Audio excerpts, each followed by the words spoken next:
हरियाणा की सियासत में अनिल विज ने जो सियासी बवाल मचाया, उसके बाद पार्टी को इस नौबत तक आना पड़ा कि उन्हें कारण बताओ नोटिस जारी कर दिया। हरियाणा के कैबिनेट मंत्री अनिल विज लगातार अपने बयानों के चलते सुर्खियों में रहते हैं। दरअसल अनिल विज ने पिछले वक्त में कहा था कि मैं सरकार का गठन होने के बाद जब सरकार में मुझे 2 बड़े मंत्रालयों की जिम्मेदारी मिली, यानी कि परिवहन मंत्री मुझे बनाया गया और इसके साथ साथ ऊर्जा मंत्री यानी कि बिजली मंत्री की जिम्मेदारी मुझे सरकार ने सौंपी। उसके बाद मैंने लोगों की समस्याएं सुनने के लिए हर सोमवार को ग्रीवेंस कमेटी की मीटिंग बुलाने का फैसला किया और उस मीटिंग में मैं लोगों की समस्याएं सुनकर अधिकारियों को निर्देश देता था और उन समस्याओं का समाधान निकालने के आदेश जारी करता था। दरअसल हरियाणा सरकार के वो तमाम भ्रष्ट अधिकारी मेरे उन सवालों का जवाब नहीं देते थे, मेरे दिए गए आदेशों की अनुपालना नहीं करते हैं। इससे तंग आकर अनिल विज ने कहा कि मैं अब ग्रीवेंस कमेटी की बैठकें नहीं बुला रहा हूं, मैं मंत्री पद से भी इस्तीफा दे सकता हूं, मुख्यमंत्री चाहे तो मुझसे इस्तीफा ले सकते हैं और किसी को भी ये दोनों मंत्रालय सौंप सकते हैं। इसके साथ साथ उन्होंने ये भी कहा कि खुद मुख्यमंत्री नायब सैनी ही अपनी कार्यशैली को लेकर यहाँ पर जो है चर्चाओं में बने हुए हैं कि मुख्यमंत्री लोगों की आवाज नहीं सुन रहे हैं, लोगों की समस्याएं हैं वो नहीं सुन रहे हैं और सिर्फ अपने राजनीतिक कार्यों में व्यस्त हैं। ऐसे में उन्होंने मुख्यमंत्री नायब सिंह सैनी को भी ये नसीहत दी कि आप हेलीकॉप्टर से उतरिए, जमीन पर जो समस्याएं हैं उनको समाधान करने की कोशिश कीजिए, क्योंकि हरियाणा की जनता ने तीसरी बार भारतीय जनता पार्टी पर विश्वास जताया है। ये तमाम जो बातें थी ये कहीं ना कहीं सरकार को नागवार गुजरी। अब संगठन को लेकर भी सवाल खड़े कर दिए। भारतीय जनता पार्टी के प्रदेश अध्यक्ष मोहनलाल बड़ोली पर दुष्कर्म के आरोप लगे, जिसको लेकर अनिल विज ने कहा कि अब मोहनलाल बड़ोली को ये पद छोड़ देना चाहिए, क्योंकि कहीं ना कहीं यहाँ पर मोहनलाल बड़ोली का जो एक व्यक्तित्व था वो अपवित्र हो चुका है। अब उन्हें पूरी जांच में सहयोग करके जब तक क्लीन चिट ना मिले तब तक इस पद से त्याग कर देना चाहिए। इन तमाम मुद्दों को देखते हुए हाईकमान को ये महसूस हुआ कि अनिल विज के ये बयान कहीं ना कहीं राष्ट्रीय स्तर पर पार्टी संगठन को नुकसान पहुंचा सकते हैं। ऐसे में प्रदेश अध्यक्ष मोहनलाल बड़ोली को आदेश जारी किए गए कि यहाँ पर अनिल विज से पूछने का काम कीजिए कि किस आधार पर वो ये बयानबाजियां कर रहे हैं। दरअसल इन तमाम मुद्दों को लेकर सियासी हड़कंप मच गया। 8 पन्नों का लिखित जवाब भी उन्होंने दिया और ऐसे में ये कहा कि आगे और भी कुछ पूछेंगे तो मैं बताने को तैयार हूँ। लेकिन न सिर्फ यहाँ पर अनिल विज बल्कि राव नरबीर सिंह भी भ्रष्ट अधिकारियों के खिलाफ तो कड़ा रुख अख्तियार करते हुए नजर आ रहे हैं। उनका कहना है कि गुरुग्राम जिला भ्रष्टाचार की जननी है।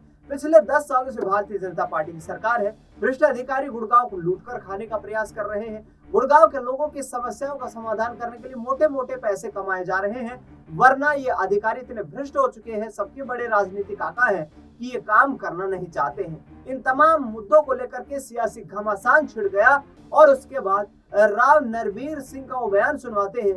क्या अब आने वाले वक्त में उनके लिए मुश्किलें भी खड़ी होती हुई नजर आएंगी, जिसमें सीधा साफ तौर पर मुख्यमंत्री से सवाल पूछ रहे हैं। सुनिए राव नरबीर क्या कुछ कहते नजर आ रहे हैं। ये अधिकारी तो नु कहे मेरी साहब रिटायरमेंट है, मुझे गुड़गांव लगा लो, मगर इसे लूट का खा ले। सोचो उसका कहने का तरीका, नु साहब रिटायरमेंट 1 साल पे गुड़गांव लगा लो, तुम यहाँ लूट के खाओगा। पता नहीं लोगों की मेंटलिटी कैसी होगी। हाँ, कोई नुका मैं रिटायरमेंट पे बैठा हूं, यही है, ये थाना दुआ दे। तनख्वाह तो थाने में लाइन में बैठे मिल रही है ना, लेकिन ना थाने में लगवा दे और घना ही तो नुका 29 में लगवा दे।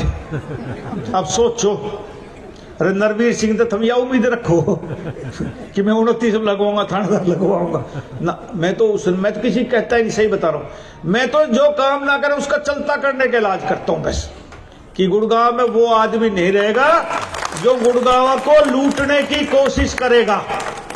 हाँ, ये ठीक है कि मेरे बिना कई आ जाते, थोड़े बहुत लूट के फिर भगाऊंगा, लेकिन जहां मुझे पता लग जाए कि ये अधिकारी कर्मचारी निकम्मा है, काम नहीं कर रहा, रिश्वत खा रहा है, वो अधिकारी अपने गुड़गांव में नहीं रहेगा। ये नरबीर सिंह का वादा है आपसे और इस वादे पे मैं खरा उतरूंगा। लेकिन इस पर नुकसान बहुत होता है राजनीतिक तौर पे, क्योंकि जितने बड़े अधिकारी गुड़गांव में लगते, चाहे छोटा कर्मचारी लगो, सबके आका हैं, सबकी सिफारिश है भाई। चपड़ासी से लेकर कमिश्नर तक बिना सिफारिश के कोई नहीं आ सकता गुड़गांव में। तो एक आदमी लड़ाई लड़ेगा तो दिक्कत तो उसको उठानी पड़ेगी। लेकिन आप लोगों का आशीर्वाद था, मैं यहाँ इस मंच पे पहुंच गया, आज मंत्री के तौर पर आपको संबोधित कर रहा हूँ। हाँ, तो उम्मीद रखो कि मैं आपके हक की लड़ाई के लिए कुछ भी कर सकता हूं। और मैंने चुनाव से पहले भी कहा था कि नरवीर सिंह ये चुनाव इस धरती माता के कर्ज उतारने के लिए लड़ रहा है कि मैं एमएलए बन लिया, 3 बार पहले बना, 3 बार मंत्री बना, 4 बार एमएलए बन गया, 4 बार मंत्री बन गया। मेरा एक साथी है जो आजकल लोकल बॉडी का मंत्री है, विपुल गोयल। हमारी दोनों की साथ ही टिकट कटी थी 19 में। तो वो जब कुछ बात होती 14 से 19 के बीच में, तो मैं कहता तू बदमाशी मत कर। तो कहता भाई तू 3 बार बन लिया, मैं 1 बार बना हूं, 4 महीने हुए हैं। बोला कोई भी, जब मैं हट जाऊंगा और आप हट जाओगे, कोई ना लिखेगा 3 बार का एक्स मिनिस्टर है। Vipul Goyal ex minister, Rao Narbir Singh ex minister. कोई मैं तो नू तो ना लिखेगा 4 बार बनाऊं तो मैं तो एक्स मिनिस्टर तो लग लिया मेरे आगे भाई। सिर्फ धरती माँ का कर्ज उतारना, आप लोगों का कर्ज उतारना कि गुड़गांव के लिए आने वाली नस्लें याद करें कि मंत्री तो बहुत आए और बहुत आके चले गए। इस गुड़गांव जिला में कितने मंत्री बने ना? कैबिनेट मिनिस्टर तो कोई ना बना ना, बताओ कोई बना हो तो याद कर लेना, फिर कर लेना। अरे मेरे पिताजी बने, मैं बना, फिर मैं बना, फिर मैं बना। क्यों बने आखिर? क्योंकि जनता का प्यार रहा। अनियाव है राजनीति में, वैसे थोप दें, आके चले जाए, अपनी बात ही ना उठाए, अपने सीएलयू ले लिए, अपने काम करवा लिए और आप लोगों की सोची ना। हाँ, कान खुजाई ना पीछे बैठे बैठे, कोई बात नहीं। हाँ। क्योंकि अच्छी बात बुरी बात ये मन से ही निकलती है और कड़वी बात हर आदमी को बुरी लगती है, सच्ची बात भी बुरी लगेगी। इसलिए मेरे भाइयों बहनों, 9 वर्ष की आपको बहुत बहुत शुभकामनाएं। लेकिन एकदम उम्मीद नरवीर सिंह से भी मत करना कि एकदम गंगा जी ले आऊंगा। आहिस्ता आहिस्ता करूंगा। 5 साल के लिए आपने मुझे वोट दिया, 5 साल के लिए चुना है, 5 साल रहूंगा और 5 साल सेवा करूंगा। उसके बाद हिसाब लेना कि आपने कही थी ये वो काम ना हुआ। एकदम नहीं हो पाएगा बेटे। आपका नुमाइंदा हूं, आपके लिए काम करूंगा। बस नरवीर सिंह कोई लाइसेंस ना चाहिए, ये मैं आपसे कह के जाता हूं।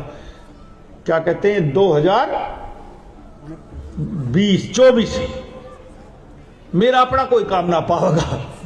हाँ, बिल्कुल आपके लिए जिया हूं, आपके लिए ही मरूंगा। इस गुड़गांव के लिए कुछ करके इच्छा जाने की जब शरीर त्यागूं तो लोग कहे कि भाई एक वजीर था गुड़गांव में जिसने इस गुड़गांव के लिए सोची। ऐसी मेरी तमन्ना है।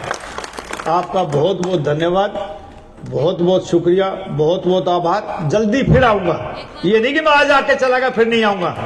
आता रहूंगा, तंग करता रहूंगा, आपको पूछता रहूंगा। जय हिंद। तो सुना आपने राव नरवीर सिंह को, जो जाहिर तौर पर ये कहते हुए नजर आ रहे हैं कि अब मुख्यमंत्री जी को ये देखना चाहिए कि हरियाणा में किस तरीके से हम भ्रष्टाचार को दूर करें। अब संगठन से लेकर सरकार तक लगातार ये सवाल जो उठ रहे हैं, इनको लेकर विपक्ष निशाना साध रहा है। देखना दिलचस्प ये होगा कि मुख्यमंत्री नायब सिंह सैनी किस मजबूती के साथ अब अपने कड़े एक्शन लेते हुए नजर आते हैं। फिलहाल इस खास कार्यक्रम में इतना ही। देश दुनिया से जुड़ी तमाम बड़ी खबरों के लिए आप देखते रहिए SPN 9।